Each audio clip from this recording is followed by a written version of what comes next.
So the question we're addressing in this video is, what would happen to the frequency of a mutant allele within the population that was previously talked about with beetles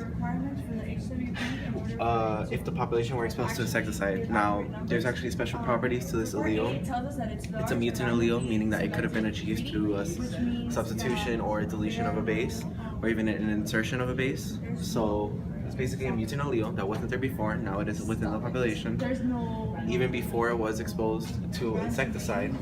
And so now we're asked what would happen to the frequency of this allele if exposed to insecticide. So here we have, every dash represents a beetle. So we have a population of beetles, and each red one is a normal beetle, but there's one beetle that has the mutant allele. So what would happen if now they're exposed to the insecticide? Well, the sensitive ones would die out, and now the one that was resistant to the insecticide will live. And there actually should be another one in order for them to be able to reproduce. So now we have two beetles that are left within the population that was once large and now it's small. So now these two carry the mutant allele. So what would happen is that they themselves would reproduce and create a population of beetles through their offspring that are resistant to the insecticide because they have the allele now. But how is this achieved? This is achieved because this represents the insecticide that was used upon the population.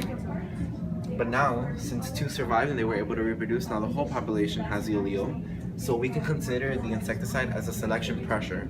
So there was a selection pressure against a population of beetles that favored, so it was actually beneficial to have this mutation. It was a positive mutation, a beneficial one, that allowed them to survive, reproduce, and be the most fittest of the population. So now all of them have it, and that's basically how the frequency increased. So we would expect it to increase because now there's a lot of individuals with this allele.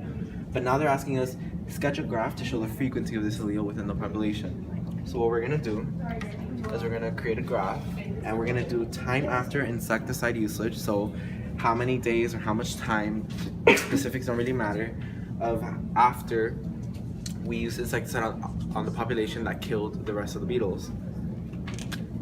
And then on the y-axis we're gonna have the frequency of the allele. So how prevalent is it within the population? So we're gonna have, it's gonna be close to zero, but not exactly, because it had to have been, the mutation had to have been there. Selection pressures don't initiate mutations. They just sometimes favor the allele that comes with the mutation. So what we're gonna have is we're gonna have a graph that starts a little bit above zero, because it wasn't that frequent. As we saw, there was only one before, or two, and now we have many. So it started here, and then it made its way up. So time after, we can consider the days that allow the beetles to reproduce. At the beginning, we can see that there wasn't a lot of individuals with the allele, almost at zero, because not all the beetles are gonna have the same exact mutation. That wouldn't make sense. So it starts low, and then it starts increasing. This was the time when the insecticide was used. So there wasn't a lot of individuals, and then slowly as they begin to reproduce, you see that the graph increases, not linearly, but rather exponentially, because then their offspring will have offspring, and they will all carry this beneficial allele. So that would be the graph of how this allele increases in the population.